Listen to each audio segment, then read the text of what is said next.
Dear students, हम लोगों ने कल डिस्कस कर लिया था बेटा एक्सीलरेशन ड्यू टू ग्रेविटी, ठीक है, and effect effect on it due to क्या, वेरिएशन इन हाइट ले लिया, डेप्थ ले लिया, रोटेशन ले लिया, शेप ले लिया, ठीक है।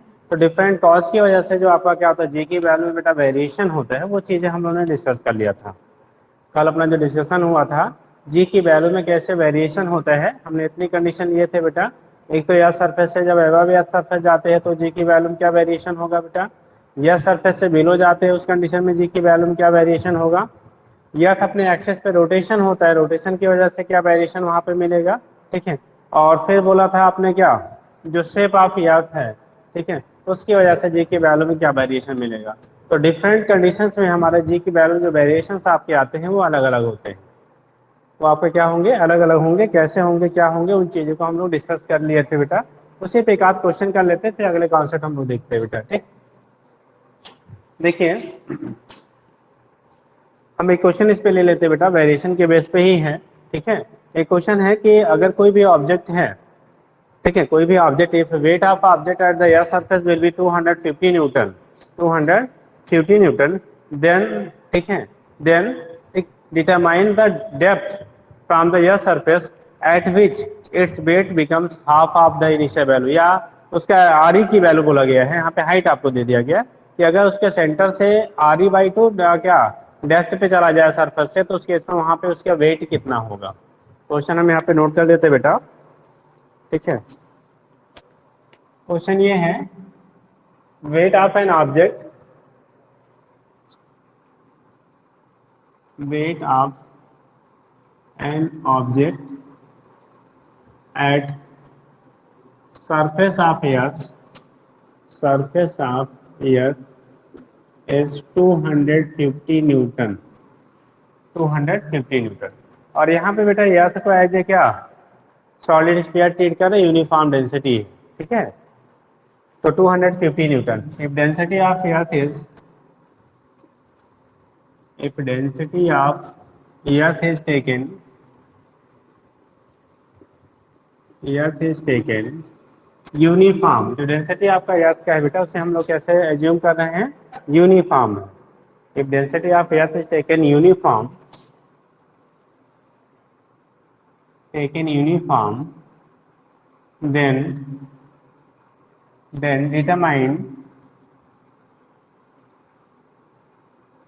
determine weight of given object, given object at depth RE by 2 from surface of earth, surface of earth, अर्थ के सरफेस से R E by two distance पे उस पे उसका वेट कितना होगा बेटा। हम लोगों ने जो अर्थ को कंसीडर किया है वो यूनिफॉर्म कंसीडर किया गया है। अर्थ का जो कंसीडरेशन हम लोग ले रहे हैं, कैसा ले रहे हैं हम लोग, यूनिफॉर्म ले रहे हैं। यूनिफॉर्म का मतलब हर जगह उसकी क्या होगी, जो डेंसिटी की वैल्यू है वो सेम सेम है, यूनिफॉर्म डेंसिटी है। तो उस पॉइंट पे हमें वैल्यू फाइंड करना है, ठीक है, उसके वेट का, जिसका डिस्टेंस सरफेस से आर ई बाई टू है। अगर आर ई बाई टू है तो सेंटर से भी बेटा आर ई बाई टू हो जाएगा, ठीक है, मतलब हाफ ऑफ रेडियस। देखो, बिलो द सरफेस के लिए हम लोग बात करते हैं, जब हम नीचे जाएंगे सरफेस से, एक चीज आप ध्यान रखना बेटा, कल ही हमने डिस्कस किया था कि यह सरफेस से अगर आप ऊपर जाइए, यह सरफेस से क्या करिए आप, चाहे ऊपर जाइए चाहे यह सरफेस से बेटा हम लोग नीचे जाते हैं। एबव द एयर सरफेस जाइए या बिलो द एयर सरफेस जाइए, ठीक है, एबव द एयर सरफेस आप लीजिए या बिलो द एयर सरफेस लीजिए, दोनों ही कंडीशन में, above the air surface and क्या, बिलो द एयर सरफेस, दोनों ही कंडीशन में, ठीक है, आपका किसकी वैल्यू, जो क्या होगा, जी की वैल्यू होती है वो हमारी चेंज होती है, डिक्रीज करती है, ठीक है, डिक्रीजमेंट होता है। अब जब आप नीचे जा रहे हो या सरफेस से नीचे जा रहे हो तो उस केस में हमारा क्या होगा, वेट की वैल्यू बेटा घट क्या, जी की वैल्यू घटेगी, ठीक है। और जब जी की वैल्यू घटेगी तो इसका मतलब वेट डब्ल्यू इक्वल टू एम जी के बराबर होता है। तो एम की वैल्यू तो कांस्टेंट है। देखिए, मास कभी भी आपका कहीं भी एक प्लेस से दूसरे प्लेस पे शिफ्ट होने पे या one planet to other planet shift होने बेटा मास की वैल्यू में कोई चेंजेस नहीं होती है। याद रखिएगा, मास की वैल्यू में कोई चेंजेस नहीं होती है। जो चेंजेस आपकी होती हैं वो किस में होता है, वेट में चेंजेस होता है, और वो भी वेट में जो चेंजेस का कॉज है, जो रीजन है क्यों होता है, वो होता है ड्यू टू किसकी वजह से, जो हमारा जी है, जी की वैल्यू में चेंज होने की वजह से होता है। तो यहाँ पे वेट आधा हो जा रहा है, ठीक है, यानी कि अगर आपका वेट की वैल्यू हमारी कितनी हो जा रही है, हाफ हो जा रही है। वेट मतलब हो गया mg, mg की वैल्यू अगर आपकी हाफ हो रही है तो कितना होगा, कैसे होगा, इसमें हम लोग यहाँ से कंपेयर कर लेंगे।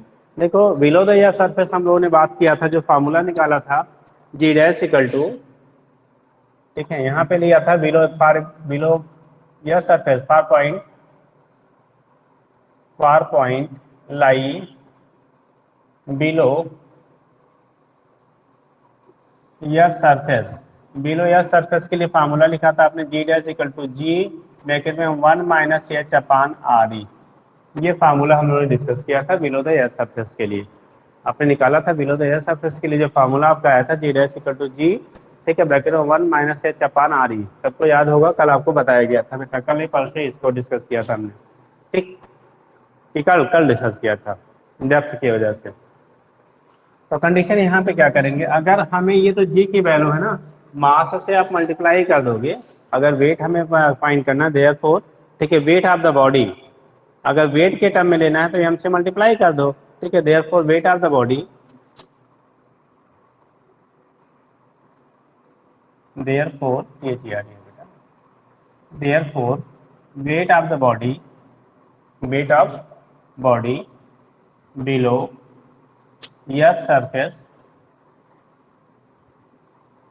वेट ऑफ बॉडी, तो यहाँ पे हो जाएगा बेटा, वेट को लिखेंगे M G dash, M G होता है वेट ना, तो बिलो वाला पॉइंट ले रहे हैं, तो वहाँ पे चूंकि जी की वैल्यू जी डैश कंसीडर किया था, एम जी डैश हमने कर लिया, M G dash equal to हो जाएगा बेटा एम जी ब्रैकेट में 1 minus H upon R E. ध्यान देंगे, ये एम जी डैश की वैल्यू हमें फाइंड करनी है, इसी को आप डब्ल्यू डैश कह सकते हैं, इसे हम ले सकते हैं डब्ल्यू डैश, और ये हो गया बेटा हमारा W 1 minus H upon R e.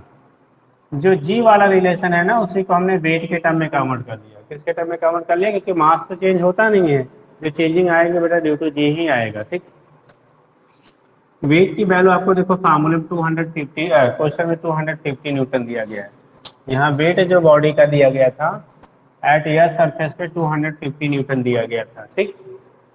तो 1 माइनस एच की वैल्यू दिया गया है बेटा आर ई बाई टू, जो डेप्थ दे रहे हैं R E by two upon R ई के बराबर ले रहे हैं, यहाँ से आर ई कैंसिल होगा, तो ये होगा 250 ब्रैकेट में 1 minus 1 by two, 1 minus 1 by two that is 1 by two बचा, तो 250 बाई टू मतलब 125 न्यूटन। इसका मतलब जो वेट हुआ उस पॉइंट पे, उस पॉइंट पे जो वेट आपको मिलेगा ना, वो आधा हो जाएगा बेटा, उसकी वैल्यू हमारी कितनी हो जा रही है, हाफ हाफ हो जा रही है, हाफ हो जा रही है। अगर आपका सरफेस से r/2 रेडियस के नीचे आप जाते हो, ठीक है, तो उस केस में हमारा जो g की वैल्यू हो रहा है वो g/2 हो जाता है, तो आपका वेट की वैल्यू भी हमारे इनिशियल वैल्यू का कितना हो जाता है, आधा हो जाता है। बात समझ में आ गई, बातें क्लियर हुई बेटा, क्या होगा तो इसके बेस पर आप यहाँ से रिप्रेजेंट कर लेते हैं, वेट की जो वैल्यू हो रही है वो इनिशियल वैल्यू का आपका हाफ हाफ हो जाता है। तो एक तो कंडीशन हमारा ये बनता है, आप ध्यान रखेंगे, ठीक है, कोई दिक्कत तो नहीं किसी को। एक बार क्वेश्चन देख लीजिए, ठीक है, एक बार क्वेश्चन आप देख लीजिए क्या है, कैसे है, क्या पूछा जा रहा है, उसके बेस पर आप यहाँ से रिप्रेजेंट कर लेते हैं, देख लीजिए।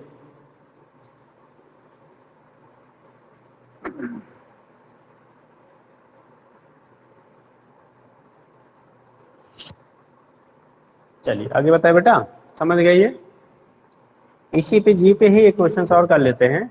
बोला गया है एट व्हाट हाइट, कितनी ऊंचाई पे, दूसरा क्वेश्चन एक और इसी पे हम लोग ले लेते हैं, ठीक है, जी की वैल्यू यानी कि वेरिएशन इन जी, क्योंकि हमने कॉन्सेप्ट सारा कल बता दिया था, बोला था आज क्वेश्चन हम करा देंगे, बाकी आगे कॉन्सेप्ट भी बताएंगे। ये हो गया, क्लियर है।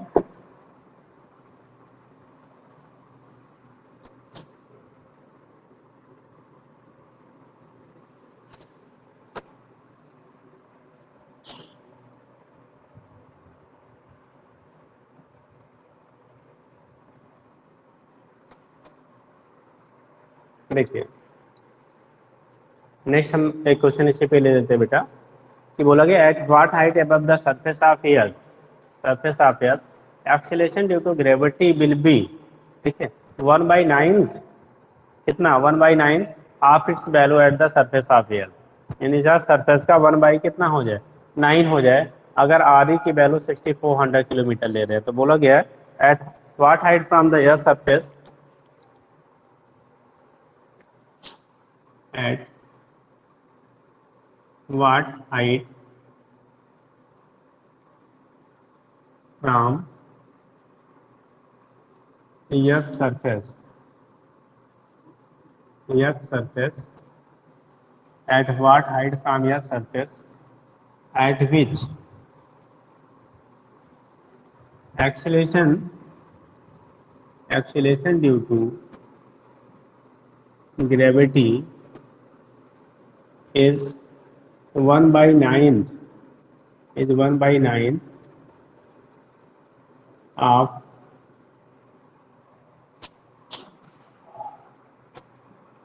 its value, 1 by 9th of its value at surface of the earth। मतलब यह सरफेस का 1/9वां पार्ट हो जाए, 1/9 of its value at surface of earth. यानी अर्थ सरफेस पे जो वैल्यू होते हैं उसका 1 बाई कितना हो जाए आपका बेटा, 9 हो जाए, 1/9 of its value at surface of earth. तो सरफेस ऑफ अर्थ का 1/9 टाइम्स आपका हो जाए किस हाइट पे, कितने हाइट पे यह सरफेस से लेंगे। इफ दिया गया है आर ई की जो वैल्यू दिया गया 6400 किलोमीटर, जो गिवन वैल्यू है रेडियस ऑफ अर्थ का वो 6400 किलोमीटर है। फिर आपका फार्मूला हमने आपको बताया था बेटा, जो एबव द अर्थ सरफेस जब जाते थे तो उसके लिए देखो फार्मूला हमने दो फार्मूला डिस्क्राइब किया गया था। एक बोला गया था बेटा अगर स्मॉल हाइट आप जाते हो तो उस केस में जी डैश की वैल्यू लिखा था जी ब्रैकेट में 1 - 2h अपान आर ई। लेकिन जब स्मॉल हाइट जाएंगे ना तो जी की वैल्यू में भी वेरिएशन वेरी स्मॉल होता है, उस केस में जी की वैल्यू में भी वेरिएशन वेरी स्मॉल है। यहाँ पे कितना हो जा रहा है, 1/9 हो जा रहा है, 1/9 पार्ट केवल बच रहा है आपका।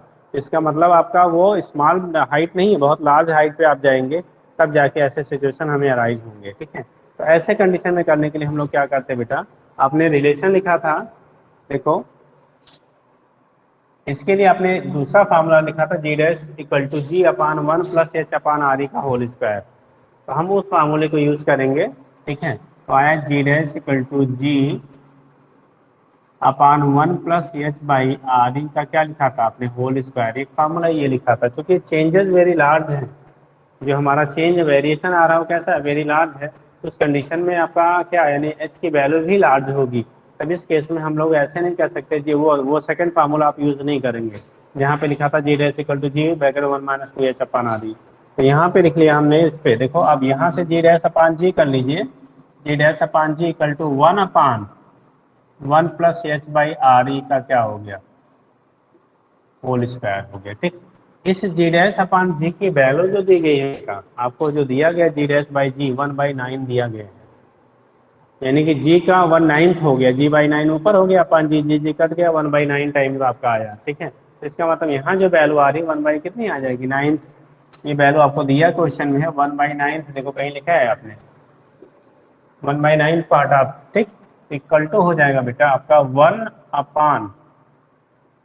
+ h अपान आर ई, पूरे का हम होल स्क्वायर अभी रहने दीजिए बेटा, एक स्टेप और बढ़ा के तब करते हैं। ये होल स्क्वायर है, इसको लिख सकते हैं 1/3 का होल स्क्वायर बेटा, इधर वाले को हम लिख सकते हैं 1/3 का क्या होल स्क्वायर लिख सकते हो आप। तो ये हो जाएगा 1/3 का whole square equal to 1/1 + h by R ई का कितना, होल स्क्वायर। दोनों साइड से या पूरे का ऊपर से नीचे तक का ले लो होल स्क्वायर इक्वल टू, ये भी पूरे का हम ले लेते हैं बेटा होल स्क्वायर, दोनों साइड से स्क्वायर कैंसिल। तो 1/3 की वैल्यू आ जाएगी 1/1 + h बाई कितना, आर ई। क्रॉस मल्टीप्लाई कर दो, 1 + h अपान आर ई की वैल्यू हो गई 3। तो इसमें करेंगे, हमें एच की वैल्यू फाइंड करनी थी बेटा, तो एच अपान आर ई जो हो जाएगा ये 3 - 1, तो एच की वैल्यू हो जाएगी 2 × आर ई। यहाँ से बेटा 2 2 × आर ई, 2 × 6400 12800, इतना किलोमीटर आ गया बेटा। यानी कि यह सरफेस से जो हाइट होगी, अगर आपका लेते हैं कितना 12,800 किलोमीटर, तो उस हाइट पे बेटा आपका जो क्या जी की वैल्यू होती है वो अर्थ सरफेस के जी का 1 बाई कितना पार्ट हो जाता है, 9 पार्ट हो जाता है। ठीक है, 1/9 हो जाएगा अगर उस हाइट पे हम लोग वैल्यू को कंसीडर करते हैं तो ये केस आपका होता है, क्या होगा कैसे होगा, यहाँ से हम लोग रिप्रेजेंट कर लेते हैं। तो ये चीज़ हमने देख लिया बेटा कि कैसे वेरिएशन आ रहा है, क्या आ रहा है, उसके बेस पे आप यहाँ से दिखा लेंगे। ठीक है, ये वैल्यू आपकी निकल गई।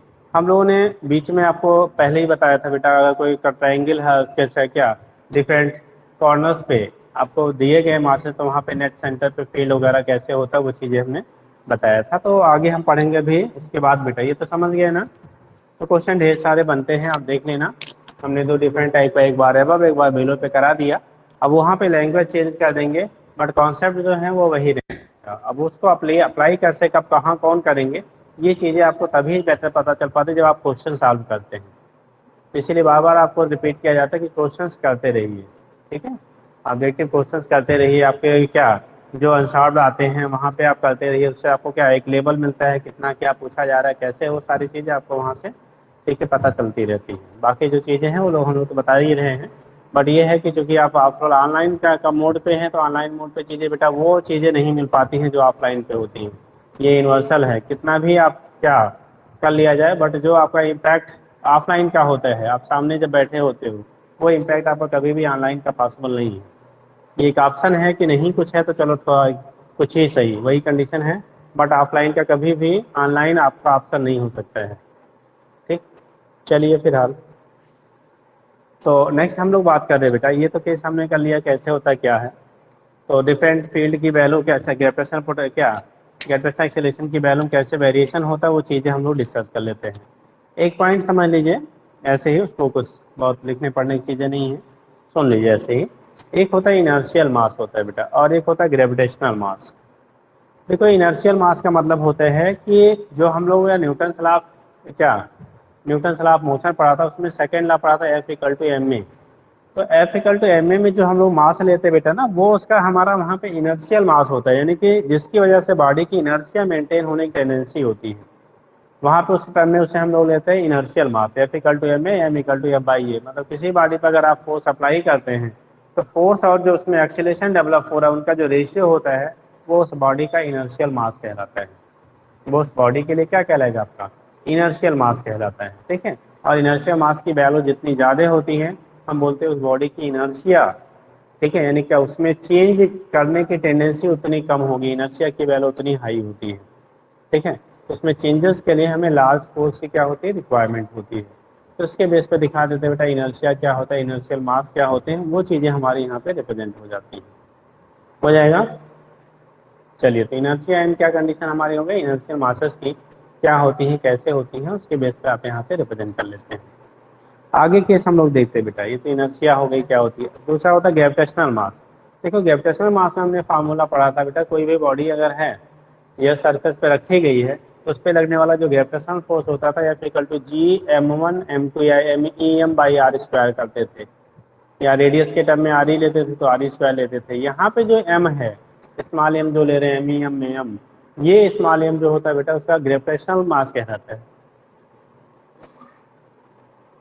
जो ग्रेविटेशनल मास आपका है उससे रिप्रेजेंट होता है कि उस पर लगने वाला ग्रेविटेशनल फोर्स की वैल्यू कितनी है, उससे लगने वाला क्या होता है ग्रेविटेशनल फोर्स। क्योंकि दोनों ही मास है बेटा, तो मास जो होता है आपका स्केलर क्वांटिटी होती है, दोनों ही स्केलर क्वांटिटी होती हैं। दूसरा चीज़ आपका होता है, दोनों सेम मास हैं तो दोनों सेम यूनिट में हम लोग मेजर भी करते हैं। यहाँ पे शेप जो होती है बॉडी की, जो हमारी शेप है, साइज है, स्टेट है, उस पर आपका मास डिपेंड नहीं करता है। मास की वैल्यू जो होती है शेप, साइज, स्टेट पे आपका डिपेंड नहीं करता है। ठीक है, तो ये कंडीशन आपका होता है। और जो हमारा ग्रेविटेशनल मास होता है उसे हम लोग क्या डिटरमाइन करते हैं by applying law of gravitation. ठीक है, और जब इनर्शियल मास जो होता है उसे हम लोग कहते हैं न्यूटन लॉ ऑफ मोशन की बात करके उसके सेकेंड लॉ के बेस पर हम लोग वहाँ से कैलकुलेट करते हैं। तो ये तो ऐसे ही बेसिक पॉइंट है, कभी कभी टर्म्स आ जाते हैं कहीं कहीं, gravitational mass is this, inertial mass is this, तो वो चीज़ें आपकी हैं, थोड़ा सा अगर कहीं जरूरत पड़ती है तो ध्यान रखेंगे। ठीक, नेक्स्ट हमें पढ़ना था बेटा ग्रेविटेशनल फील्ड। हमें पढ़ना था क्या, ग्रेविटेशनल फील्ड। देखो क्या होता है ग्रेविटेशनल फील्ड, क्या होता है। हम लोग ये अगर सेकेंड पेपर आप पढ़ते हो बेटा, जब हम लोग सेकेंड पेपर फीस पढ़ेंगे या पढ़े होंगे आप, तो वहाँ पे आपको इलेक्ट्रोस्टैटिक्स में इलेक्ट्रिकल फील्ड आप पढ़ते हो। या इलेक्ट्रिक फील्ड उसे कह देते हैं, वैद्युत क्षेत्र। ऐसे ही यहाँ पे हम लोग ग्रेविटेशनल फील्ड कहते हैं, ठीक है। गुरुत्वीय क्षेत्र हिंदी बोलते हैं बेटा, जो लोग हिंदी से पढ़ रहे होंगे वहाँ पे उन्होंने पढ़ाया गया होगा क्या, गुरुत्वीय क्षेत्र, ग्रेविटेशनल फील्ड, ठीक। देखो यहाँ पे क्या होता है, जैसे आपका चार्ज की कंडीशन होता है वैसे हम मास के लिए लेते हैं। किसी मास पार्टिकल, कोई मास बॉडी है, उसके सराउंडिंग बोला जाता है वो स्पेस जिसमें अनदर मास बॉडीज एक्सपीरियंसेस, ठीक है, ग्रेविटेशनल फोर्स या gravitational pull are called gravitational field of first body बोला जाता है, ठीक है। The space around a mass body, ठीक है, in which another mass bodies experiences a gravitational pull. Gravitational pull मतलब हमेशा, क्योंकि ग्रेविटेशनल फोर्स हमेशा अट्रैक्टिव होता है बेटा, जबकि जब हम लोग इलेक्ट्रोस्टैटिक फोर्स या इलेक्ट्रिक फोर्स कहते थे तो वहाँ पे आपको बोला गया था अट्रैक्टिव और रिपल्सिव दोनों होते हैं, बट यहाँ पे ग्रेविटेशनल फोर्स ऑलवेज कैसा होता है आपका, अट्रैक्टिव। तो बोला जाता है इन विच अनदर बॉडी, ठीक है, एक्सपीरियंसेस एन अट्रैक्टिव पुल, ठीक, are called gravitational field of the initial body. उसी को हम लोग ग्रेविटेशनल फील्ड कहते हैं। देखो जो फार्मूला है या जो निकालते हैं बेटा, वो हमारा कंडीशन वही आता है जो ग्रेविटेशनल किसका, आई इक्वल टू, यहाँ पे दिखाते ग्रेविटेशनल क्या फील्ड को, आई से I equal to F by m, जैसे g equal to F by m करते थे ना, F equal to m g. तो रिलेट हम वहीं से करते हैं, लेकिन यहाँ पे थोड़ा सा टर्मिनोलॉजी हमारी चेंज कर लेते हैं, इसीलिए यहाँ से दिखाते इसके ग्रेविटेशनल क्या फील्ड इंटेंसिटी को, ग्रेविटेशनल फील्ड को, उसको हम आई से रिप्रेजेंट करते हैं बेटा। कैसे रिप्रेजेंट करेंगे, आई से ग्रेविटेशनल फील्ड को आप रिप्रेजेंट करते हैं, ठीक है। तो देख लीजिए क्या होता है।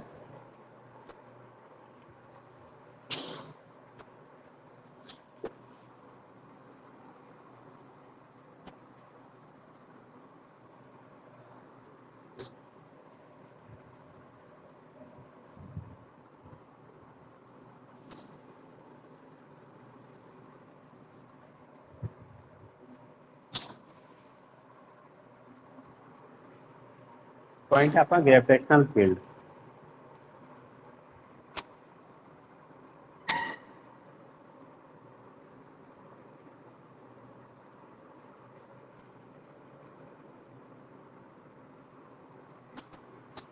ग्रेविटेशनल क्या बोल रहे हैं बेटा, हम लोग फील्ड की बात कर रहे हैं, ठीक। तो देखो ग्रेविटेशनल फील्ड की कंडीशन में जो आपका हो रहा है, ठीक, तो बोला जाता है the space around a mass bodies, ठीक, in which another mass bodies experiences a gravitational pull are called gravitational field of the initial body. उसी को हम लोग क्या कहते हैं, ग्रेविटेशनल फील्ड कहते हैं, इसका पहली बॉडी जिसकी वजह से आप डिटरमाइन कर रहे थे, ठीक है। तो ये केस आपका होता है, यहाँ से रिप्रेजेंट कर लेते क्या होगा, तो बोलते हैं, अगर डिफाइन करते हैं तो space around the space around a mass bodies, the space around the mass bodies in which another mass body experienced gravitational pull, experienced gravitational पुल, जिसमें अनदर जो मास बॉडी होती है बेटा वो ग्रेविटेशनल पुल क्या करती है, एक्सपीरियंस करती है। Gravitational pull are called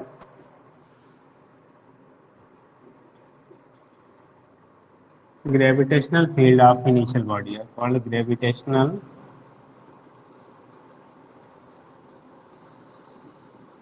field of initial body, initial body. तो ये ग्रेविटेशनल फील्ड कहलाता है किसका, इनिशियल बॉडी का। This is called gravitational field of the initial body. तो इसे हम नाम क्या देते हैं बेटा, वो ग्रेविटेशनल फील्ड कहलाता है इनिशियल बॉडी का। This is known as gravitational field of the initial, क्या कहलाएगा बेटा, बॉडी। जो इनिशियल बॉडी है उसे उसका हम लोग ग्रेविटेशनल फील्ड कहते हैं। क्लियर है। देखिए अब मैथमेटिकली जब डिफाइन करते हैं बेटा, तो it is defined as the ratio of gravitational force upon mass of the body, ठीक है। अगर ग्रेविटेशनल फोर्स मान लो कोई भी बॉडी है मास की है, वो आई क्या एफ एक्सपीरियंस करती है, ठीक है। बोला जाता है अगर मास आपका क्या है, टेस्ट मास जो बॉडी का है वो एम है, और जो ग्रेविटेशनल फील्ड अगर आपको एक्सपीरियंस करती है तो उस पर फोर्स की जो एक्सपीरियंस है वो एफ है, तो gravitational field I equal to लिखते हैं एफ बाई एम बेटा। if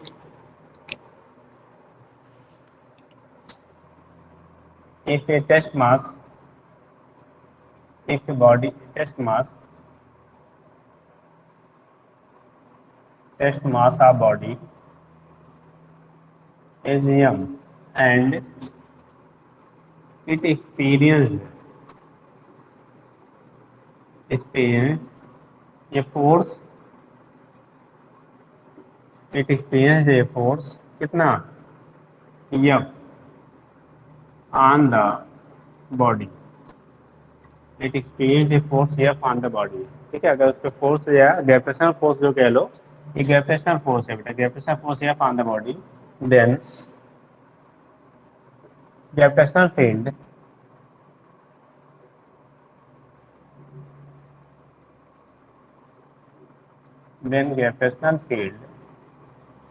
उस केस में उस पर लगने वाला जो हमारा क्या होता है, ग्रेविटेशनल फील्ड की वैल्यू होगी बेटा। Then gravitational field I equal to लिखते हैं बेटा F/m। यहाँ चूंकि फोर्स और फील्ड दोनों वेक्टर क्वांटिटी होती हैं, तो हम वेक्टर से रिप्रेजेंट कर लेते हैं बेटा। ये हमारा कैसे क्वांटिटी होती है बेटा, वेक्टर क्वांटिटी है, तो रिप्रेजेंटेशन हमारा किससे हो जाता है, वेक्टर्स होते हैं ना, वेक्टर फॉर्म में हम इसको रिप्रेजेंट कर लेते हैं। यूनिट क्या हो जाएगा बेटा, न्यूटन पर केजी। यूनिट क्या हो गया, न्यूटन पर केजी, या उसी को आप कह सकते हो क्या, मीटर पर सेकेंड स्क्वायर। जो हम लोग ग्रेविटेशनल एक्सीलरेशन का निकालते थे वही यहाँ भी हो रहा है बेटा, दूसरा नहीं है, वही यहाँ पे भी है, बस कहने के थोड़े से तरीके हमारे डिफरेंट हो जाते हैं। ठीक है, तो जो फार्मूला हो गया F/m, और जब वैल्यू हम रखते हैं F इक्वल टू, चूंकि Gm/r स्क्वायर होता है ना, तो यहाँ से अगर रखा जाएगा तो आई की वैल्यू आ जाएगी बेटा Gm बाई क्या, r²/m। तो m कैंसिल हो जाएगा, तो आई की वैल्यू होगी बेटा Gm/r²।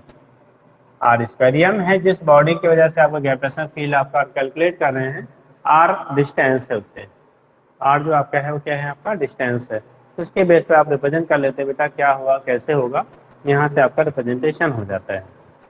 इसके बेस पे हमारा क्या होगा बेटा, रिप्रेजेंटेशन हो जाता है। क्या होगा, यूनिट आपका वही हो जाएगा बेटा, न्यूटन पर केजी, आर करके मीटर पर सेकेंड स्क्वायर, मीटर पर सेकेंड स्क्वायर। तो यूनिट हमारा वही होता है जो ग्रेविटेशनल एक्सेलरेशन का होता था, वही यहाँ पे भी हमारी यूनिट ले लेते हैं। तो सिमिलर टाइप का है, बस हमारा थोड़ा सा रिप्रेजेंटेशन बेटा अलग हो जाता है। तो यहाँ से हम लोग दिखा देते हैं क्या होगा कैसे होगा, उसके बेस पे आप क्या रिप्रेजेंट कर लेते हैं।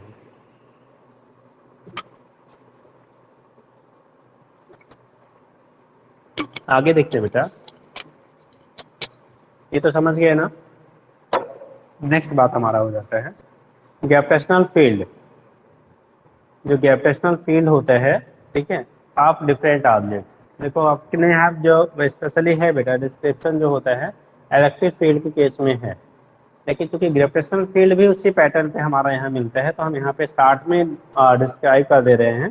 ठीक है, क्योंकि क्वेश्चंस कंपटीशन में आपको पूछे जाते हैं, बोर्ड में तो नहीं है, क्योंकि बोर्ड के कंडीशन में आपको क्या, ग्रेविटेशनल जो फील्ड है, ठीक है, उसका बहुत डिस्क्रिप्शन अपने यहाँ कुछ नहीं है, खाली आपका क्या ग्रेविटेशनल फील्ड के लिए इस तरह से क्वेश्चन लिख लेते हैं, उसके प्रेजेंट कर लेते हैं। ठीक है, लेकिन जो ग्रेविटेशनल फील्ड पे आपका कंपटीशन में क्वेश्चन कुछ पुटअप किए जाते हैं, वहाँ पे आपका डिफरेंट पॉइंट पे पोजीशन पूछा जाता है, और ये बेस्ड है इलेक्ट्रिक फील्ड। जैसे हम लोग पढ़ते हैं, जिस पैटर्न पे हम लोग इलेक्ट्रिक फील्ड पढ़ते हैं, सेम उसी पैटर्न पे यहाँ पे होता है। तो हम लेके आपको बता देते हैं बेटा, ठीक है, फार्मूला बता देते हैं, फार्मूला आप याद रखिएगा, फार्मूला आप याद रखिएगा, क्योंकि डिस्क्रिप्शन आपके यहाँ पे ना तो बोर्ड जिनको देना है वहाँ पे पूछा जाना है, ना तो बेटा आपको कंपटीशन में यहाँ पे है।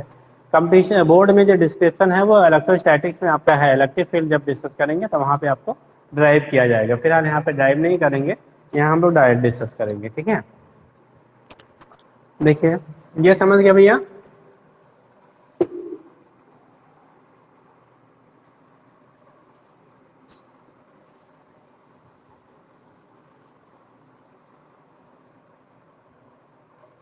तो जो हमारे पॉइंट बनेगा gravitational field for different object, अलग अलग ऑब्जेक्ट के लिए क्या होगा, ठीक है, तो उस केस में gravitational field for different object,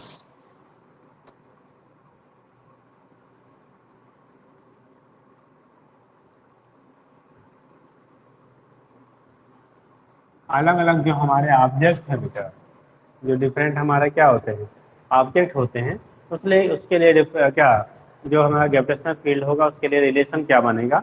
तो पहला हम ले लेते हैं, बेसिकली दो ही होता है, एक सॉलिड स्फीयर लेते हैं बेटा, एक हॉलो स्फीयर यानी स्फेरिकल शेल ले लेते हैं।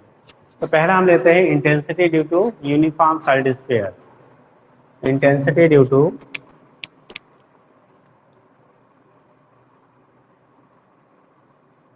intensity due to uniform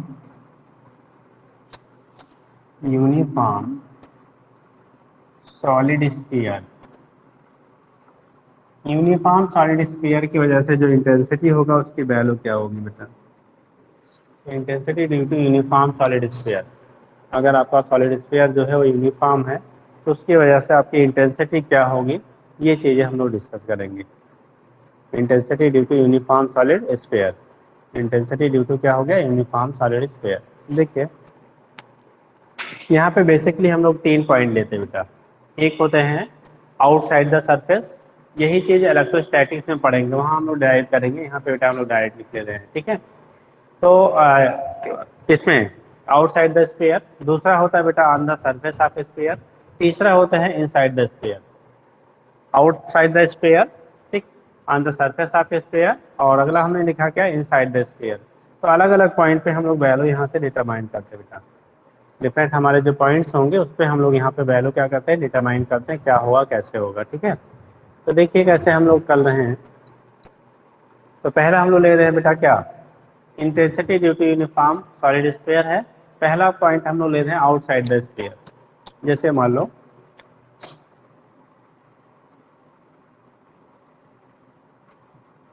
ये सॉलिड स्फीयर है, रेडियस बेटा आर है, मास की वैल्यू एम है, ठीक है।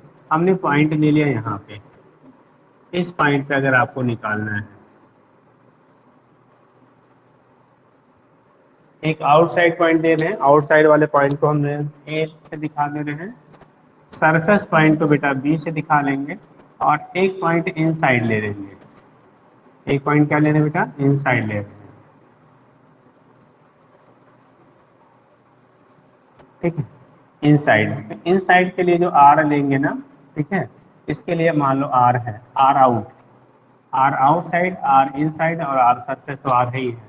तो आर आउटसाइड के लिए वैल्यू होगी greater than capital R, R inside के लिए जो वैल्यू होगी लेस देन कैपिटल आर हो जाएगा, ठीक है। तो ये कंडीशन हम लोग ले रहे हैं, क्या होगा किस कंडीशन में कैसे लिखेंगे।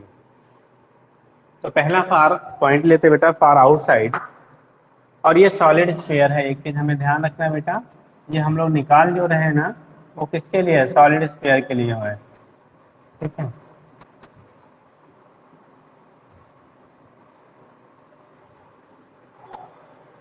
इलेक्ट्रोस्टैटिक्स में हम लोग वहाँ पे पूरा डिस्कस करते हैं बेटा। तो यहाँ पे जो वैल्यू होती है, क्योंकि ये डिस्टेंस हमारी क्या है, आर ओ, मतलब आर आउटसाइड ले रहे हैं हम लोग, तो यहाँ पे जो वैल्यू आएगी फार, इसका ये पॉइंट होगा फार आउटसाइड पॉइंट,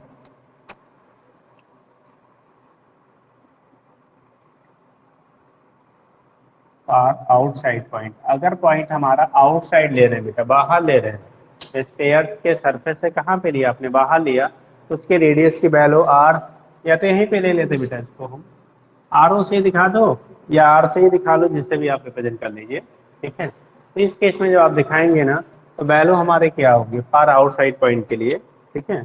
आउटसाइड पॉइंट के लिए अगर आप लिखेंगे तो वैल्यू हमारी आ रही, देखो इंटेंसिटी आई की जो वैल्यू होगी वो G M by small R square, बाहर के लिए बेटा क्योंकि मास पूरा वहाँ कंसीडर होता है, तो वैल्यू होती है और आउटसाइड की पॉइंट के लिए I equal to g M by, वहाँ पे भी फार्मूला जो पीछे हम लोग आर आर होता था उसके स्क्वायर की रेडियस, लेकिन पॉइंट जब बाहर लेंगे तो टोटल मास को उसके अंदर ही कंसीडर करेंगे। जब वहाँ पे हम लोग इलेक्ट्रोस्टैटिक पढ़ेंगे तो गॉस लॉ वगैरह का यूज करके वहाँ पे फील्ड हम लोग डिस्कस करते हैं बेटा, ठीक है। तो इस केस में होगा जी एम बाई क्या, स्मॉल आर स्क्वायर, यहाँ पे लिख लेंगे small R is greater than capital R, ठीक। यहाँ पे आर नॉट की जो वैल्यू है वही आर ले लेते हैं, यहाँ भी हम आर से ही दिखा लेंगे बाद में, ठीक है। तो ये कंडीशन आपका हो गया, यहाँ से दिखा दिया आपने। दूसरा होता है फार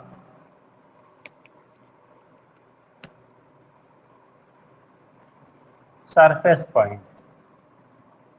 अगर पॉइंट लाई कर रहा है ऑन द सरफेस, अगर पॉइंट हमारा सरफेस पे लाई करता है तो फॉर सरफेस पॉइंट, अगर पॉइंट विल बी एट, कहाँ लाई एट सरफेस, अगर पॉइंट आपका सरफेस पे लाई करता है तो इस कंडीशन में देखो क्या होगा, आई की जो वैल्यू होती है जी एम बाई बेटा आर स्क्वायर के बराबर होगा। यहाँ पे क्या है, ठीक है, स्मॉल आर की वैल्यू कैपिटल आर के बराबर हो जाएगा। यहाँ स्मॉल आर इक्वल टू क्या हो गया, कैपिटल आर, तो वहाँ स्मॉल आर की जगह पे हम लोग कैपिटल आर ले लेते हैं, तो रिलेशन हमारा ये बन जाता है, ठीक है। और लास्ट होता है फार इन साइड, जब इन साइड पॉइंट लेंगे बेटा तो अब मास केवल इतने पोर्शन का हम कंसीडर करेंगे, बाहर वाला नहीं करेंगे, तो वहाँ पे जो फील्ड हमें मिलेगा, इंटेंसिटी मिलेगी, वो केवल इस पोर्शन के मास की वजह से मिलेगी, बाहर की वजह से नहीं मिलता है। इसीलिए जब अंदर पॉइंट हम लेते हैं बेटा ना, तो रिलेशन हमारा बदल जाता है। अंदर पॉइंट के लिए जो रिलेशन हमारा होता है ना, रिलेशन जो हम लोग बनाते हैं, वो चीज़ें हमारी चेंज हो जाती हैं। इनसाइड पॉइंट के लिए आपका जो रिलेशन होता है बेटा, वो हमारा क्या होगा, आपका चेंज हो जाता है। तो इनसाइड पॉइंट के लिए देखो क्या होगा, सी हो गया फॉर इनसाइड पॉइंट, या इंटरनल पॉइंट कह लेते बेटा। यहाँ पे आर की जो वैल्यू है लेस देन आर हो जाएगा। यहाँ आर की वैल्यू ये है, आर की वैल्यू यहाँ ये है, तो अब की बार फार्मूला बदल जाता है बेटा, I equal to g m into small r upon capital R cube हो जाता है। जी m into small r by capital R cube के बराबर होता है, ठीक है। तो ये केस आपके हो गए डिफरेंट पॉइंट्स के लिए, जो हमारा क्या इंटेंसिटी होगा, फील्ड इंटेंसिटी होगा, लेकिन ये सॉलिड स्फीयर के लिए ले रहे हैं बेटा। किसके ले रहे हैं हम, सॉलिड स्फीयर के लिए ले रहे हैं। तो यहाँ से रिलेशन हमारा ये बनता है। अगर इसके लिए आप ग्राफ ड्रा करिए ना, ग्राफ, इसी केस के लिए अगर हम लोग यहाँ पे ग्राफ ले लेते हैं, अगर बेटा एक ग्राफ हम लोग ड्रा कर ले पोजीशन के साथ, तो देखो लेके सेंटर से लेके सरफेस तक, ये स्मॉल आर की वैल्यू जो होगी वो इंक्रीज, जैसे जैसे आर की वैल्यू इंक्रीज करेगी, आई की वैल्यू इंक्रीज करेगी। तो सेंटर से लेके इसके सरफेस तक, ये सरफेस है बेटा, सेंटर से लेके सरफेस तक इसकी वैल्यू आर के, स्मॉल आर के डायरेक्टली प्रोपोर्शनल है। तो जैसे जैसे आपका स्मॉल आर की वैल्यू बढ़ेगी, वैसे वैसे इसकी वैल्यू भी हमारी बढ़ती जाती है, इंक्रीज करती जाएगी। सरफेस पे पहुंचने के बाद इसकी वैल्यू पीक मिलती है, और सरफेस से बाहर जाएंगे तो आर की वैल्यू इंक्रीज करने के साथ साथ इसकी वैल्यू ये क्या है, स्क्वायर के इन्वर्सली प्रोपोर्शनल हो जा रहा है, तो वहाँ पे डिक्रीज करने लगता है। तो जो वैल्यू मिलता है सरफेस पे मैक्सिमम मिलेगा, और इस केस में यहाँ पे आर की वैल्यू कैपिटल आर हो जाएगा। इस सरफेस पे पहुँचने के बाद इसकी वैल्यू में डिक्रीजमेंट होता है। यहाँ पे आई जो होगा inversely proportional to R square के होगा, यहाँ पे ई आई जो है डायरेक्टली प्रोपोर्शनल टू आर के है, और इस पोजीशन पे जो आई की वैल्यू है, इस पोजीशन पे यानी सरफेस पे जो आई की वैल्यू होती है, इसी को हम लोग पी के वैल्यू कह लेते हैं, और ये value G M by R square के बराबर हो जाता है। ये वैल्यू जो है यहाँ जी एम बाई क्या है आपका, आर स्क्वायर के बराबर हो जाता है। तो ये कंडीशन आपके होते हैं। अगर ग्राफ आप बनाओगे ना सॉलिड स्फीयर की वजह से, जो आपका इंटेंसिटी क्या है, ध्यान रखना यहाँ ये टच नहीं किया है बेटा, नीचे ग्राफ आपका टच नहीं हो रहा है, ठीक है। तो इस चीज़ को आप ध्यान रखेंगे, यहाँ से ये टच नहीं है, ठीक। टच कहाँ पे करेगा, इनफाइनाइट पे कहीं जाके टच करता है, तो उसको वहाँ पे आप टच नहीं कराइएगा। इस चीज़ को आप ध्यान रखेंगे, उस पॉइंट पे उससे टच नहीं करना चाहिए, ठीक है। तो इसके बेस पे हम लोग यहाँ से डिटरमाइन कर लेते हैं क्या होगा, कैसे होगा, उसके बेस पे वैल्यू आपका निकल जाता है बेटा, ठीक। कोई दिक्कत तो नहीं। तो ये केसेज आपके हो गए, क्या होंगे कैसे होंगे, यहाँ से इसके बेस पे आपका रिप्रेजेंटेशन हो जाता है। इसके बेस पे हमारा क्या होगा, रिप्रेजेंटेशन हो जाता है, क्या कैसे होगा, वहाँ से आप डिसाइड कर लेते हैं। कोई दिक्कत तो नहीं भाई किसी को। तो ये हो गया हमारा ड्यू टू किसकी वजह से, सॉलिड स्फीयर की वजह से हो गया। दूसरा सेकंड लेते हैं हम लोग, अगर intensity due to spherical shell, ठीक है। स्फेरिकल सेल का मतलब thin hollow sphere, spherical shell का मतलब हो गया थिन हालो स्फीयर की वजह से क्या इंटेंसिटी मिलेगी, उस चीज को हम लोग रिप्रेजेंट करते हैं बेटा, ठीक। तो ये फार्मूले आप याद रखिएगा, ठीक है, ग्राफ आप याद रखेंगे, ठीक है, ग्राफ और फार्मूला। देखिए ये चीज़ें बेसिकली हम लोग जब इलेक्ट्रोस्टैटिक्स पढ़ेंगे तो वहाँ पे आपको डिस्क्राइब भी किया जाएगा, या आप पढ़े होंगे तो आपको डिस्क्राइब भी किया गया होगा, ठीक है। चलिए अगला है इंटेंसिटी ड्यू टू यूनिफॉर्म, यहीं से हटा देते हैं। आपकी बार है बेटा spherical shell due to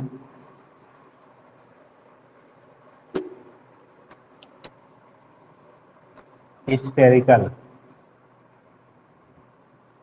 spherical shell, इसी को थिन हालो स्फीयर भी कहते हैं बेटा।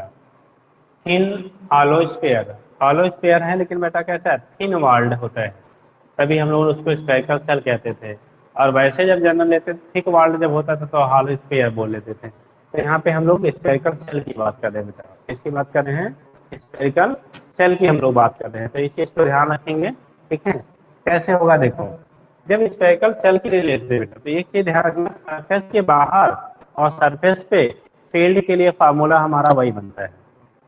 फील्ड के लिए इंटेंसिटी है, ठीक है, इलेक्ट्रिक फील्ड इंटेंसिटी है, उसके लिए फार्मूला हमारा सेम वही बनता है जो सॉलिड के लिए बनता है। क्यों सुनो, जब सरफेस पे लेंगे बेटा तभी टोटल मास कंसीडर होगा, बाहर लेंगे तो भी टोटल मास कंसीडर होगा, लेकिन जब अंदर लेंगे ना तो मास वहाँ नहीं होता है, और जब मास नहीं होगा तो फील्ड की वैल्यू आपकी जीरो हो जाएगी, बस अंतर इतना आएगा। तो अब की बार हम लोग ले रहे हैं इसको आलू कर दे रहे हैं, यानी कि स्टेकर सेल बना ले रहे हैं, यहाँ पे अंदर मास नहीं है हमेशा।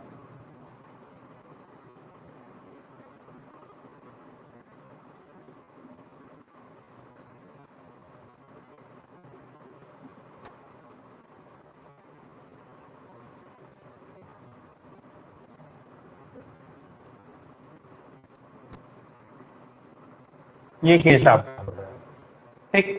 अब ये स्पेरिकल सेल हो गया, अंदर कोई भी मास नहीं है, तो आउटसाइड सरफेस और इसके लिए फार्मूला वही बनता है, लेकिन इनसाइड के लिए जो आपकी वैल्यू आती है वो हमारी क्या हो जाती है, जीरो हो जाती है। अंदर आपका फील्ड की वैल्यू जो होती है जीरो होती है, यहीं पे लिख लेना, सिंस यम की वैल्यू अंदर क्या रहेगा, मास अंदर लाई नहीं करता है, इसलिए इंटेंसिटी की वैल्यू अंदर जीरो होती है। तो अगर पूछ ले, फिलहाल ये चीज हमारा एक्सप्लेनेशन होता है अंदर बेसिस ऑफ गास थ्योरी जो हम लोग इलेक्ट्रोस्टैटिक्स में पढ़ते हैं, ठीक है। तो मास नहीं होगा तो फील्ड नहीं जनरेट करेगा, तो अंदर फील्ड की वैल्यू जीरो होती है। तो ये बाकी चीजें हमारी एज वेल एज ऐसे ही हैं। यहाँ पे कंडीशन आपका इनसाइड के लिए जब बोलेंगे तो फील्ड की वैल्यू जीरो होगी। यहाँ जब ग्राफ बनाएंगे ना, देखो ग्राफ भी चेंज हो जाएगा, अंदर फील्ड नहीं है ना, अंदर फील्ड नहीं है तो यहाँ से लेके यहाँ तक ग्राफ नहीं मिलता है, यहाँ से लेके ग्राफ यहाँ तक आपको नहीं मिलता। जो ग्राफ मिलेगा यहाँ से हमारा स्टार्ट होता है और फिर आपका डिक्रीज करता है।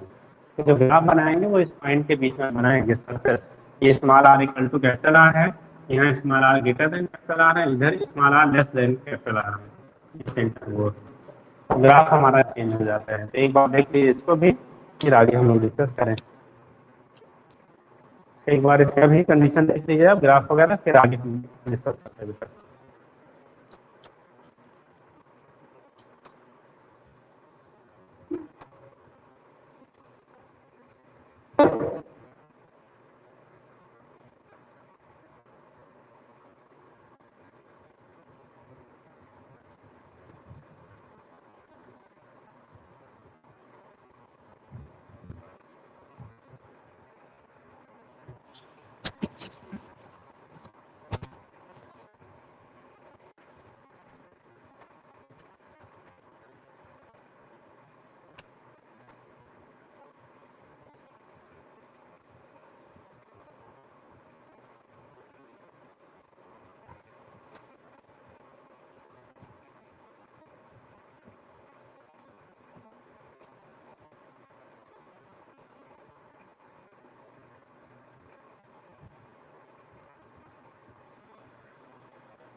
देखिए बेटा, चलिए आगे हम करते हैं कैपेसिटर में। ये तो फील्ड की कंडीशन इंटेंसिटी हो गई।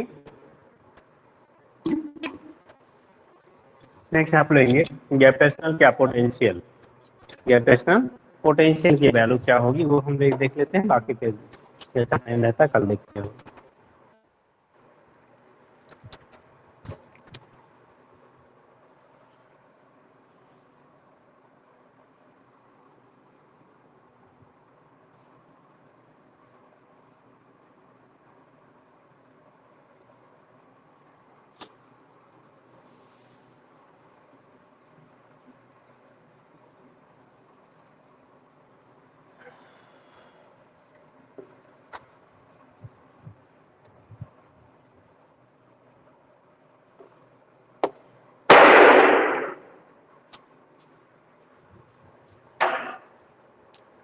नेक्स्ट है बेटा ग्रेविटेशनल पोटेंशियल।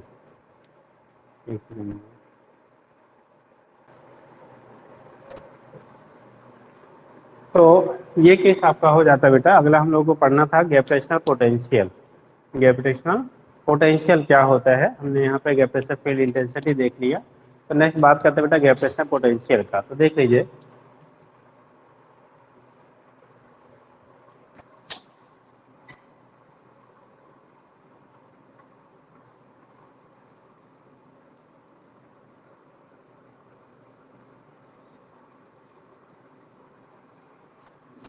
नेक्स्ट पॉइंट आपका है ग्रेविटेशनल पोटेंशियल।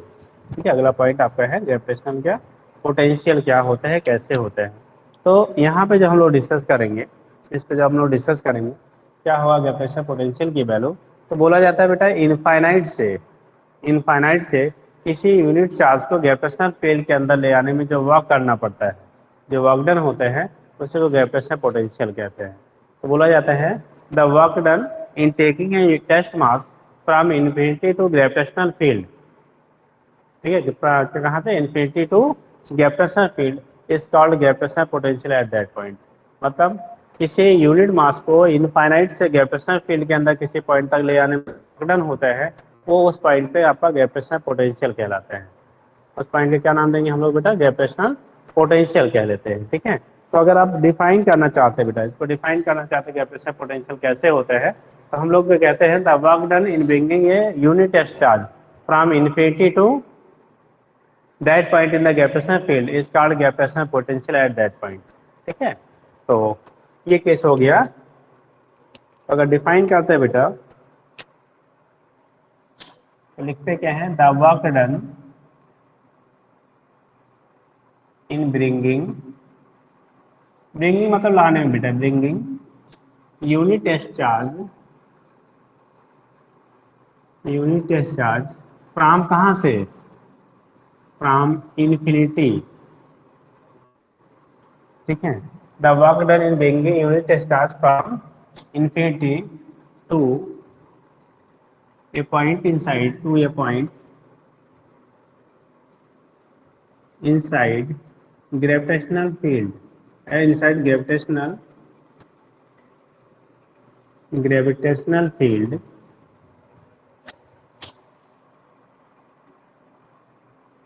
is called क्या कहलाएगा, gravitational potential at that point is called gravitational potential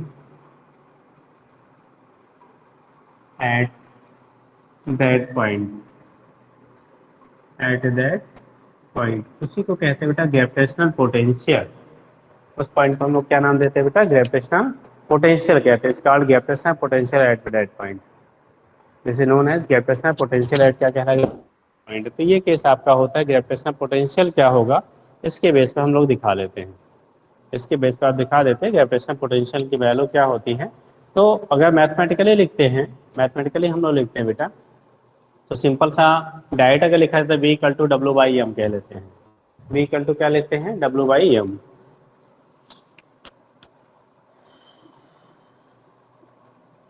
unit हो जाएगा बेटा, इसी को W है, वर्क डन है, जूल हो गया, जूल पर केजी। ठीक है, जूल पर केजी। आर इसी को दूसरा नाम देते हैं क्या, बोल्ट। दूसरा क्या कह लेंगे बेटा, बोल्ट भी हम कह लेते हैं, बट जूल पर केजी में हम यहाँ पे यूनिट ले, जूल पर केजी और बोल्ट के लिए। अब कैसे इसको हम डिटरमाइन करते हैं, अगर हम लोग का डिटर्मिनेशन होता है वर्क बेटा कैसा है, चूंकि ये अगर पूछा जाए वेक्टर होगा कि स्केलर, तो हम क्या कहेंगे, it is a scalar quantity since it is the ratio of work which is also scalar and mass is also scalar. Scalar का जो रेशियो होता है स्केलर क्वांटिटी होती है। तो gravitational potential is a scalar quantity. अगर dimension की आप बात करेंगे, अगर इसे हम लोग क्या कहते हैं, यूनिट तो हमने लिख लिया, यूनिट यहाँ लिख देते हैं। यूनिट हो गया आपका जूल पर केजी, ये एसआई यूनिट ले रहे हैं फिलहाल बेटा, जूल पर केजी। ठीक है, जूल पर केजी ले लिया, या इसी को आपने क्या कह दिया, दूसरा बेटा कह सकते हैं वोल्ट भी कह लेते हैं हम लोग। ठीक, दूसरा कंडीशन आपका होगा, अगर हम लोग यहाँ डायमेंशन की बात करेंगे, यहाँ पे जूल पर केजी लो, यहाँ वोल्ट ना लिखे, क्योंकि हम लोग वहाँ पे इलेक्ट्रोस्टैटिक बोलते हैं तब वहाँ बोल्ट देते हैं, यहाँ पे जूल पर केजी, वहाँ जूल पर कूलाम होता है तब बोल्ट कहते हैं, सॉरी, ठीक है। तो जूल पर केजी है, जूल पर कूलाम नहीं है। तो आगे होंगे डायमेंशन की जब बात करेंगे, डायमेंशन की बात करेंगे, तो वर्क डन का डायमेंशन होता है बेटा ml² टी के पावर -2 अपान केजी। तो m कैंसिल होगा, ठीक है, जूल का हो गया, वर्क का जो डायमेंशन होता है ml² टी के पावर -2 अपान m कैंसिल हुआ, l² टी के पावर -2 हो जाएगा। तो डायमेंशन हम सीधे लिख देते हैं l² टी के पावर -2 होगा, ठीक है।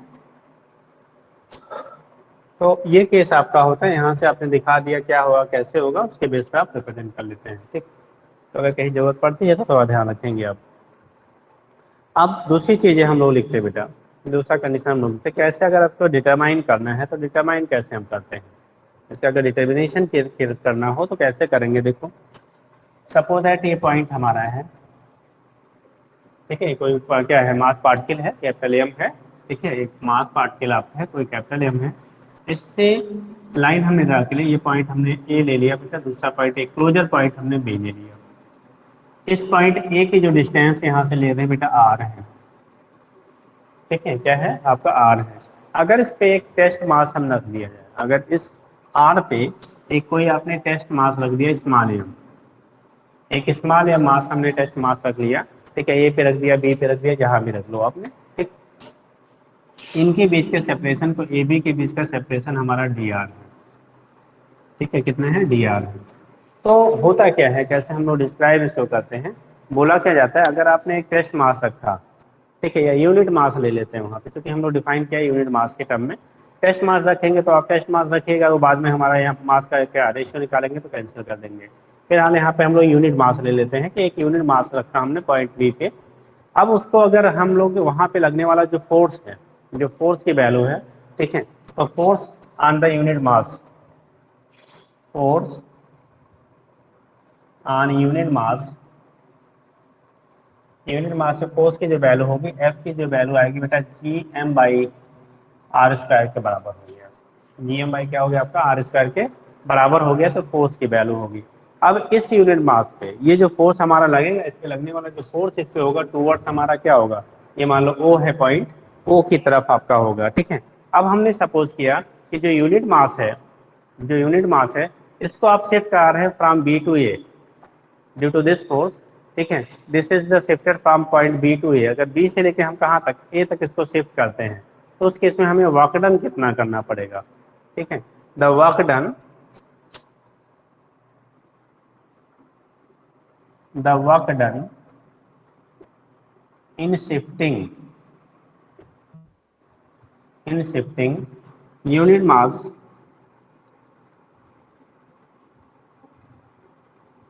From B to A, work done जो हमें करना पड़ेगा बेटा बी टू ए, यहाँ पे डिस्टेंस वेरी स्मॉल ले रहे हैं बेटा, जिससे फोर्स की वैल्यू हमारे क्लोजर टू क्या मान लेते हैं, कांस्टेंट, ठीक है, फ्रॉम बी टू ए। इस केस में डब्ल्यू की जो वैल्यू आएगी, या इसे डी डब्ल्यू ले लें, तो एफ इंटू डी आर के बराबर आ जाएगा। एफ इंटू क्या होगा डी आर, और एफ की वैल्यू हम लोगों ने क्या लिखा है, एफ की वैल्यू लिखा है G M by R square into D, ये डी डब्ल्यू हो गया। क्योंकि हम लोगों ने जो डेफिनेशन लिखा है बेटा, डेफिनेशन में क्या लिखा है, इनफाइनाइट से क्या यूनिट मास को कहाँ तक ग्रेविटेशनल फील्ड में लाने में जो वर्क डन होता है उसे हम लोग कहते हैं gravitational potential at that point, ठीक है। तो आगे हम कर लेंगे the work done in taking the unit mass from infinite to क्या point A. So the work done, work done in taking unit mass from कहाँ से infinite to point, इनफाइनाइट से हम लोग कहाँ तक ला रहे हैं बेटा, ए तक लाने में वर्क डन की वैल्यू कितनी होगी, तो डब्ल्यू की वैल्यू हो गया integration infinity to R, a point का डिस्टेंस हमने आर लिया है, ठीक है, infinity to R G M by R square into D R. G M by क्या हो गया बेटा आर स्क्वायर इंटू क्या हो गया D R, G M D R upon R square का जब इंटीग्रेट करेंगे माइनस बेटा 1/r आएगा, अरे ये पावर ऊपर जाएगा तो आर की पावर -2 इंटू डी आर, तो आर की पावर बचेगा -1, तो वैल्यू आएगी -1 बाई क्या होगा, आर के बराबर हो जाए। तो इसी को इंटीग्रेट जब हम करेंगे तो ये जीएम हमारा तो कॉमन फैक्टर हो गया, जीएम कांस्टेंट फैक्टर है, उसे हम बाहर कर सकते हैं। तो जीएम लेकिन मैं -1/r लिमिट हो गया इनफाइनाइट टू बेटा आर। अब यहीं से हम लोग यहाँ पे पुट कर लेंगे तो W की जो वैल्यू आएगी,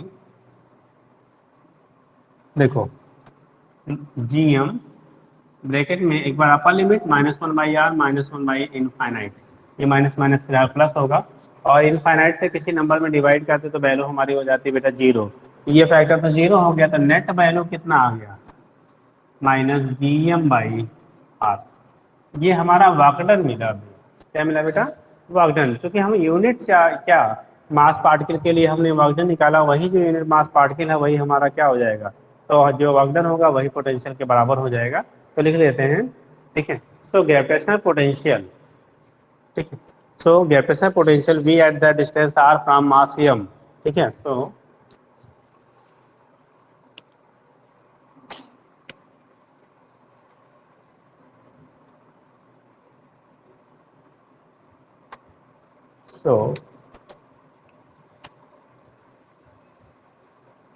ग्रेविटेशनल पोटेंशियल एट पॉइंट कहाँ पे, ए, ड्यू टू मास कितना m। यहाँ पे जो v की वैल्यू हमारी आएगी, v इक्वल टू आएगा बेटा, क्योंकि यूनिट मास हमने ले आया है तो जो वर्कडन होगा वही पोटेंशियल के फॉर्म में आपका क्या होगा, स्टोर्ड हो जाएगा। तो वैल्यू आएगी -gm/r। वैल्यू जो आई बेटा -gm क्या हो गया आपका, r के बराबर हो गया। तो ये केस आपका होता है ग्रेविटेशनल पोटेंशियल की वैल्यू अगर फाइंड करना है कहाँ पे, at your surface, sorry at a point पे, ठीक है, due to mass m at distance r। तो यहाँ से हम डिटरमाइन कर लेते हैं। निगेटिव साइन ये रिप्रेजेंट करता है बेटा कि जो वर्क यानी बॉडी है, क्योंकि पुलिंग फोर्स डेवलप होता है ना, वो सेल्फ आता है बेटा। कोई चीज़ आप छोड़ दो तो अर्थ की तरफ खुद आएगा, उसे आपको ले जाने की जरूरत नहीं होती, वो सेल्फ या क्या होता है, अर्थ की तरफ मूवमेंट होता है। तो इसीलिए उसके साइन को जो हम लोग ले लेते हैं क्या लेते हैं, वो निगेटिव लेते हैं। वर्कडन हमें निगेटिव करना नहीं पड़ता है, प्राप्त होता है, ऑब्टेन्ड होता है, ठीक है। इसीलिए साइन आपका क्या आता है, निगेटिव आता है। तो ये तो कंडीशन आपका हो गया, यहाँ से डिस्कस कर लिया। कल हम लोग देख लेंगे बेटा ग्रेविटेशनल पोटेंशियल ऑन अर्थ भी देख लेंगे, बाकी अलग अलग पोजीशन पे क्या आपका होगा पोटेंशियल एनर्जी वगैरह भी डिस्कस कर लेंगे। आगे की चीज़ें फिर ऑर्बिटर वेलोसिटी सैटेलाइट वगैरह की डिस्कस करेंगे। तो ये चीज़ें हैं, इतना आप पढ़ के रखिएगा बेटा, इस पर क्वेश्चंस भी आप कर डालिएगा, ठीक है। बाकी हम कुछ करा देंगे कल। तो ये चीज़ें हैं, आप साथ साथ में आप कंप्लीट करते रहिए, ठीक है। साथ साथ में चीज़ों को आप कंप्लीट करते रहिए, तभी आपका वो क्या बेनिफिट मिलेगा बेटा, ठीक है। तो ये केस आपका हो गया। ग्रेविटेशनल पोटेंशियल हमने लिख लिया बेटा, ग्रेविटेशनल पोटेंशियल क्या होता है, इसके पहले ग्रेविटेशनल क्या फील्ड इंटेंसिटी क्या होती है, वो चीज़ें हमने देख लिया, ठीक है। तो इतना आप साथ में आज कंप्लीट कर लीजिएगा। इस पर क्वेश्चन कुछ आप देखो किताबों में मिल जाएगा, आपको कर लीजिएगा। आज हमने बाकी उस पर क्वेश्चन कराया था, ठीक है। इस पर भी देखेंगे, एक आध क्वेश्चन जो है डिस्कस कर लेंगे, ठीक है। तो इतना करते रहिए बेटा, बाकी आगे नेक्स्ट बताया जाता है, ठीक। चलिए ठीक है, ओके बेटा।